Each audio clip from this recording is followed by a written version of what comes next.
Welcome to the Mutually Amazing Podcast. I'm your host, Mike Domish with the Center for Respect. The episode you're about to listen to was recorded when this show used to be called the Respect Podcast, so you might hear that mentioned during this episode. Well, let's get to the show. This week's guest is a speaker and trainer on the topic of courageous conversations. She's also a motivational rapper, using the game of rap to help people in the workplace build confidence and release frustration that enables them to have more tough talks. Our guest today is Janet Taras. Is that correct pronunciation, Janet? Yes, Taras is fine. Awesome. So thank you so much for joining us. We're going to dive right into this because you do some unique approach and you use rapping. So can you talk about how you use rapping to help people have difficult conversations, courageous conversations? Well, thanks for that. I think that one of the best ways to build confidence is through music. I always felt that. And I think that music does tend to allow us to lose a bit more of our inhibitions. But why I started doing it is because I was teaching this course called Courageous Conversation, and it's all about having difficult conversations. And I realized the more that I was doing it and the more people I was training and the more tips I was giving, it wasn't actually making much of a difference when it came down to the crunch and they actually had to have the conversation. And what was missing was almost like this catalyst, something that they could have a tool, something that could actually inspire them to go ahead and have that conversation. And that's what I was looking for. And as I was looking for it, I was in a situation where I needed to have that confidence as well. And my daughter was studying her music and she started to look at the area of rap. And the more I listened to my daughter, the more I realized that it is ultimately the best fake it till you make it strategy that I could ever think of. I mean, have you ever heard an insecure rapper, Mike? Right, correct. And so whether these rappers are actually feeling confident or not, they really do sound it. So I started to test this out and I started to see if it would work. And all of the clients that I was actually giving talks to, I would say, okay, well, it's now time to build a bit of that will, that desire to have the conversation. Let's give this a go. And it started to work. And the more people that tried it, the more people liked it and the more people actually gained their confidence to have the conversation. Obviously, I would never say everybody. It's not something that everybody's going to love. If you hate rap music, then, you will not try it. But for most people, they'll give anything a go if it means they're actually going to have the more confidence to have those really difficult conversations. And so how do you do it? What's the form or the strategy? Well, this is the secret. It is based on psychology and a little bit of neuroscience, but it's very simple also. And I've developed this along with some rappers, some actually quite well-known UK rappers, all women, oddly. A lot of the people that I speak to have very widespread women's networks. And what was happening is I reached out to women in particular because, and I think you'll like this being the center of respect, I found that rap music, as awesome as it is, also has a very bad reputation with regard to misogyny. And so I wanted to speak to a lot of the most influential women rappers that I could think of to say, how are you handling this? And how exactly are you going to overcome it? And how are you competing in this very male-dominated world? And so I started working with them. And together we came up with this strategy that helps them to write their raps and to have confidence. It goes into 3 steps. So the first step is all about venting.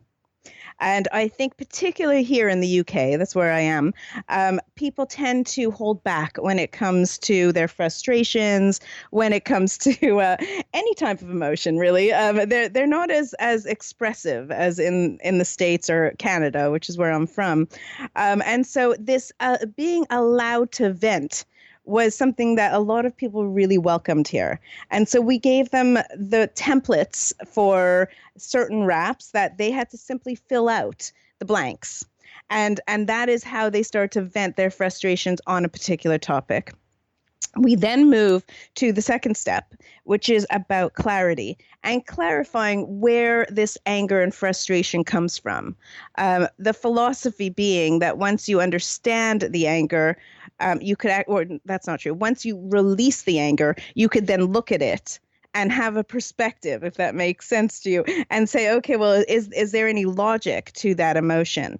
And then clarifying it for the person themselves. And then this third step is to then put it into words that they think the person they're going to have the conversation will be able to understand. So it's really looking at their adversary or the person that they're speaking to and understanding their perspective. So once you go through those 3 steps, you feel you're a lot less angry, you're more clear, and you have an understanding of who you're about to speak to before you have the conversation. So it is, I don't want to say the word aimed because that sounds more confrontational, but it is purposed at the person causing frustration. So this is done for when you're in a relationship that has conflict in it. Specifically. Mm-hmm. So the venting is about a person and or the person's actions. Is that correct? Yeah, it's whatever. So if I was going to be training you, or it's usually a group of people, let's say we choose the topic of people speaking over you in meetings. Everyone hates being spoken to being spoken over in meetings. They feel disrespected. They feel marginalized. And so allowing them to express how it is that they're feeling. So it's about the individual person and how they are feeling. All right. That makes total sense. So is there any chance you give us an example? Would you like me to rap for you? Is that what you're saying, Mike? Yeah. An example of how this, then people get to hear it. They just say, oh, okay, got it. I see. Okay. Well, I can't, the way I suppose I could give you a bit of a template, but you know what? Why don't I give you, I could actually tell you, I could give you my rap that I wrote for International Women's Day. Perfect. And actually it does go through these steps a little.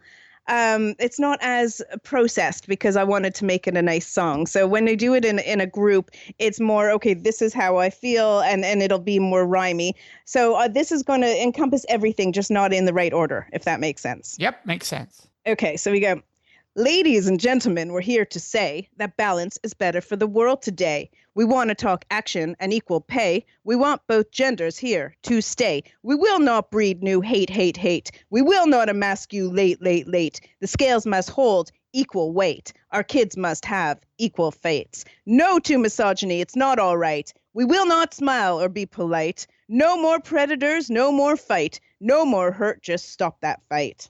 And then I go into another section where I talk about the time that I was fired when I told my company that I was pregnant. So I'm going to pause and go back to some of the lyrics there because you said we don't want to emasculate. And so who is that talking to? Who is that for?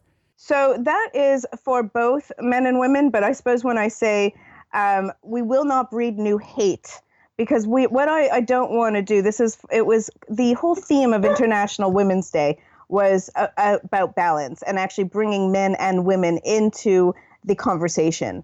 So I didn't want to focus on anything that was going to breed any anger towards either gender. So we will not breed new hate, and then we will not emasculate. We don't want to make any man effeminate. We're not looking for them to become a woman. We're respecting who they are. The scales must hold equal weight. Our kids must have equal fates. It's not about becoming more a woman leader leading like a man or a man leader at leading like a woman.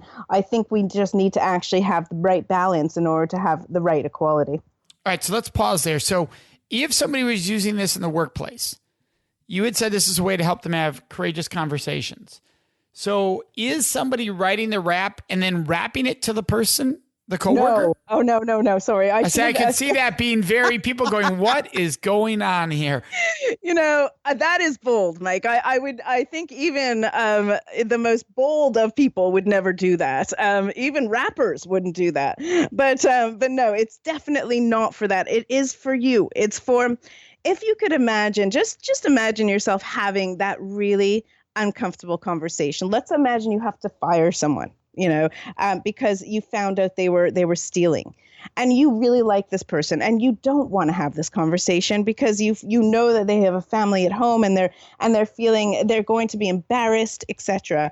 You're dreading it, This is to pump you up. This is to make sure that you have that conversation, because if you don't, the person's going to continue to do whatever bad thing they were doing, stealing, or simply just not do their job, and you'll just sit back and be marginalized because they're not doing the job that you hired them to do. So it's making sure that it's building up a bit of confidence and a bit of will in order to do that, and making sense of why you need to do this. And you use the term courageous conversations in your work, and that's what you teach. So are you part of the best-selling, like, are you trained under Glen Singletons book series, the whole Courageous Conversations?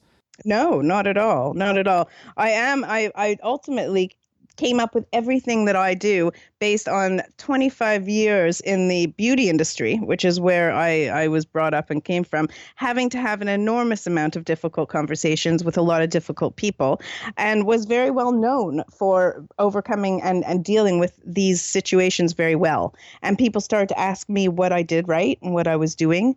And so I started to share that. Since then, I obviously have done lots of training, but not that particular training. I have done lots in the neuroscientific world. I've done a lot of independent trainers, CIPD. I don't know if you guys have that there. But I also am about to do my master's in organizational development, organizational psychology, or you call it business psychology in the States. So all of this, it's all a work in progress, but all of what I teach is very much based on my own experience. Okay, very cool. Because I know here, Courageous Conversations is a big brand. In fact, it's trademarked because because of that whole book series.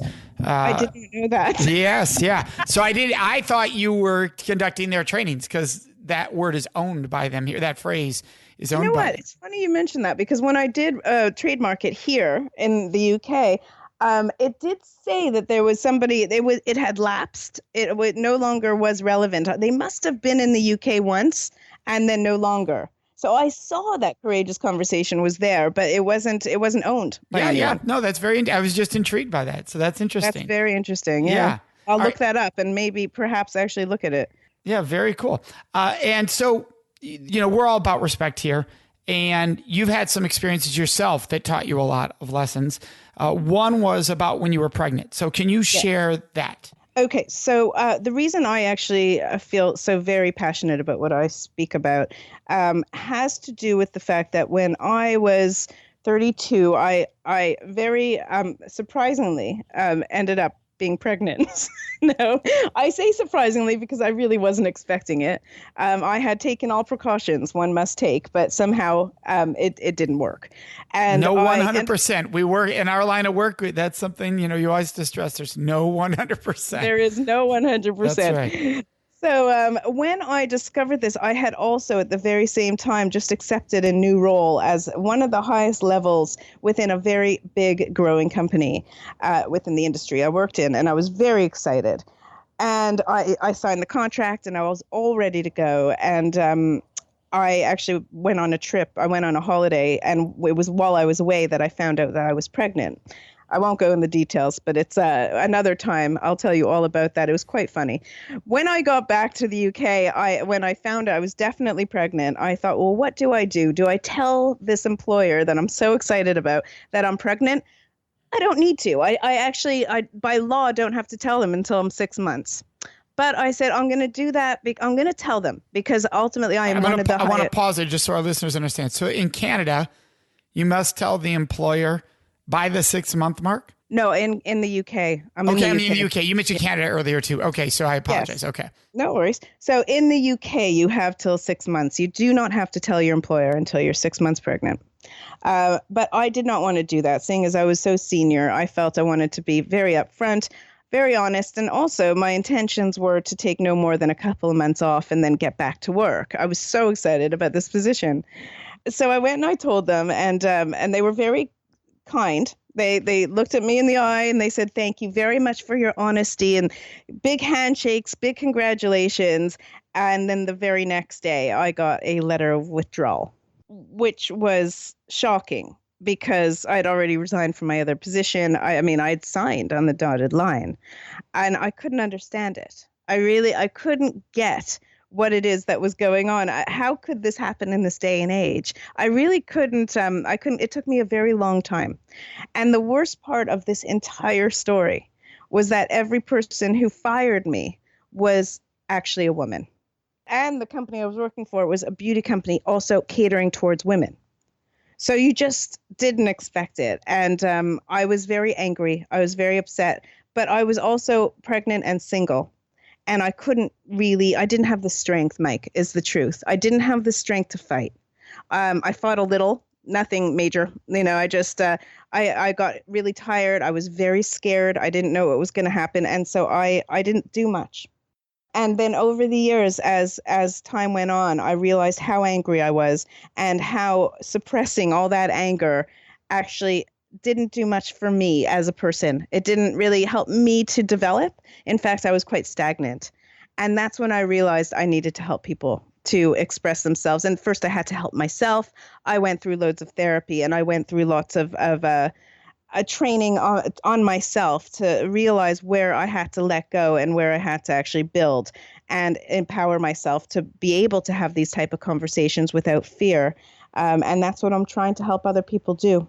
Very powerful. Now, looking back, you said you were surprised because this was an organization catering to women and it was women who fired you. Looking back, does that still surprise you? No, it doesn't surprise me. It just makes me sad every time. I never, even just hearing you say it makes me sad again. Yeah. I don't, I'm actually speaking on next Friday at my daughter's school. She goes to an all-girls school. And I decided I would tell this story because it's one of my biggest pet peeves. I want women. I know we can't all like each other. It's half the population. We can't say we're all going to be friends. But you would think that in a world where the business world has we know it's been dominated by men since the industrial age, and why we're not helping each other to actually gain equality is beyond me. And it's got to start earlier, and it's got to start in school time, and it's we've got to make changes, and those changes have to happen at a young age. And so yeah, it still saddens me. It doesn't surprise me, and I do want to find the best ways we can to change it. Well, it's an important topic, absolutely, and it's one of those difficult conversations, which you focus in on, difficult conversations.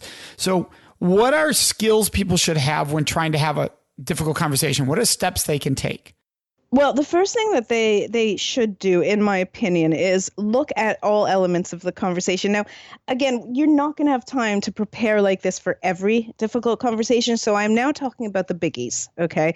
The biggies like you want to ask for a promotion or something like you have to tell somebody they're not doing well in their work. My first step would be to look at what it is that the person you're about to speak to is going to be motivated by. So I would say you want to almost diagnose where it is that their mindset is. And this is something that I took from NLP. It's not mine uniquely, but NLP tells you that you have to visit the mind where the mindset people are already in before you actually can bring them out into your mindset. So that's, I think, where you could start is you can never start a big, difficult conversation by just blurting out what it is you want to talk about because their brain isn't there yet. So the first step I would say is find out where they are in their mind, ask them questions, and start the conversation that way. I think the next step is very important too, and very sadly, it's an obvious one, but we don't do it. And that is by looking at what it is you might be missing within that conversation. So you kind of have to look at the fact that you have biases, for instance, the fact that you may have not been clear when you were explaining whatever you were explaining, or possibly what you're not seeing underneath the surface is that person going through something, not going through something, or are they angry about something else? Any possibility that you might be missing. That would be my second step. My third step is to always look at the person that you are about to speak to and have an idea of the type of language, that they're interested, that they're responsive to. The tonality. Some people don't like when you speak quickly. Some people don't like when you speak too slowly. Some people don't like when you raise your voice. Some people only listen when you raise your voice. So if you almost look at the person that you're speaking to, get an idea of how you think they would be most responsive, that will help you as well. And then you have the conversation. So I suppose those 3 steps. Sorry, I'm missing one though. The fourth step before you have the conversation is to actually figure out what it is that's going to make you have this conversation. Because like I said, I could teach techniques until I'm blue in the face, but you're not going to actually do it unless you want to do it. And that's where I bring in the rap. But if not rap, it's looking at the consequences of what would happen if you don't have this conversation, and what will change and what won't change. Then you have the conversation. And you have an experience that you had with a bully in your professional life. And I don't know if it's professional or personal. You had shared about that. So did that come in here? Was that a point where you had a conversation with them? Yes, I did. There was it was a personal, well, and professional. I think I always overcome these type of conversations. The one that I think I referred to earlier was at work, and it was a very aggressive manager. She was the type of person who, it was my way or the highway. And I just wasn't working that way. And actually, what was very interesting is through this relationship with her, I learned a lot about myself as well. So when I was initially approaching her, I would be as aggressive as she was. And I thought that was going to work. Clearly, it was the wrong thing to do because she was threatened every time I was being more aggressive, and so threatened that she didn't even want me there anymore. So her anger was just multiplying every time I tried to seem strong. And as I started to learn more about her, I started to realize that actually, if she's threatened by me and she is my manager, what can I do to remove that threat? How is it that I can make her feel more comfortable with me? And then I started to change my approach. And once I started to remove the threat, she started listening a lot more. And actually, over time, we became friends. I did not continue working for her forever, but we do have a decent relationship. And I think that she has learned and actually has come to me in the past and said that I had taught her quite a bit about how to manage people. It was her first time managing as a managing director. And I taught her how to sort of adapt her management style to others. But then I had to learn how to adapt my style to the people who are managing me. So I don't think it's a one-way street, that's for sure. And I think that you're never going to be able to change somebody else's behavior. Hopefully you do, but you'll never completely do that. But you do have control over your behavior. And until you've exhausted all possibilities of how to fix a situation by changing your approach, you don't have to change yourself. You change your approach, you change the words, you change the scenario, the tonality. Then, and if they're still not listening, then obviously you have to call it at that point. But until then, I really think we'd give up too easily. And that actually is in a personal way as well. I think we don't often try everything we can to save a relationship. You have personally had experiences where you didn't have that conversation and it led to lost friendships. Is that part of why you do what you do also? Yeah, that was a huge event in my life. I had just moved to the UK. I had very, very few friends when I moved here. And I befriended this woman who actually ended up having a daughter the same age as my daughter. And we all got along so well. And over time, we were almost like family. She was the closest thing I had to family. And until one day when she just simply stopped replying to my emails. And I couldn't figure out why. And I did email her. That's what we do, isn't it? When we're uncomfortable, we don't pick up the phone. We email and say, so what's happening? What's up? And without any surprise, she didn't email me back. And so months went by, literally months went by until finally about 6 months later, she did call and told me that she felt that we were visiting too often. I didn't mention that she didn't live within London itself. We had to actually take the train to see her. Very often we would sleep over. And that felt a little bit too invasive for her, which is understandable. I totally understood. On the other hand, 6 months later, I was already so angry with the woman that when she called me, I started yelling and screaming, which led her to start yelling and screaming. And then stuff was said and we lost the friendship for a really long time, 6 years. It was 6 years ago. And 6 years later, as I was speaking about this particular story at an event that I was at in May, I thought, you know what, I'm going to give her a call. And I wonder if she has learned as much as I have over the last 6 years, and if she would want to actually repair this relationship. Is it possible we could have a new ending? And so I called her, and thank God she was very, very responsive. She was very excited to hear from me, and she wanted to meet up with me and my daughter. And so we did, and we now are back to being friends. But that's that wonderful. took 6 years. Yeah, it was a really nice ending of a story.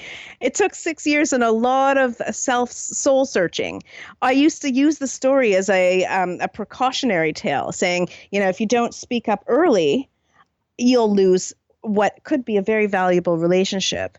I now tell it as a happy ending story. You know, it's a story where even after 6 years, it could be repaired. It's going to take time to be the same friendship as it was, but it has been, the first step has been taken. Well, that's very cool. Thank you for sharing that. I want to make sure that everybody can find you so they're able to learn from you. And the website you have is speakingrights.com. Speakingrights.com. And we're going to have all of your links and everything on the show notes. So thank you, Janet, so much for sharing with us today. It's my absolute pleasure, Mike. It was a pleasure. I didn't get to speak to you much, but I do hope I helped with some insights for difficult conversations. Absolutely. And for our listeners, you know what's next. That is question of the week. This week's question is, Mike, for a person that has never been sexually intimate with someone, how do you approach your first kiss, the first time you have sex, the first time you engage in a sexual act? This is a great question. And the good news is that the answer is consistent no matter what choice you're making for the first time. Share your thoughts with your partner, right? And let people know that. Set a foundation. So if you've never kissed someone, there's nothing wrong. In fact, it can be very empowering to tell a partner, you know, I haven't kissed someone, and when I do, I want to know that it's the right person in the right moment, and I want to make sure they give me a choice. And likewise, if I make the choice that I want to kiss someone, I'm going to give them a choice. I'm going to ask them, would you ask me before you would ever kiss me to honor myself and my boundaries and my wants? Would you be cool with that? Right? And you make it sound fun. Now, once you're in a relationship with someone, you can have the same conversation about any sexual act or any level of sexual intimacy. Hey, before I make that choice, I want to know it's the right situation, the right time, the right partner. Would you always give me a choice and respect my answer? And of course, I'll do the same for you. So you use your words and you use your spoken words so that you two are able to connect and listen to each other, see how each other responds in those moments. And it's everybody honoring the other person's boundaries and their own boundaries throughout that process. We'd love to hear your questions, your thoughts, and your ideas. And the best place to leave those with us is on our Facebook page at facebook.com/Mutually Amazing Podcast. Of course, you can always contact us on our website at mutuallyamazingpodcast.com. Remember to subscribe to this show so you automatically get it every week. And if you could, take one moment to leave a review. That really helps other people find the show, which we are greatly appreciative of. So thank you so much for joining us. May you make today and every day a life full of mutually amazing relationships.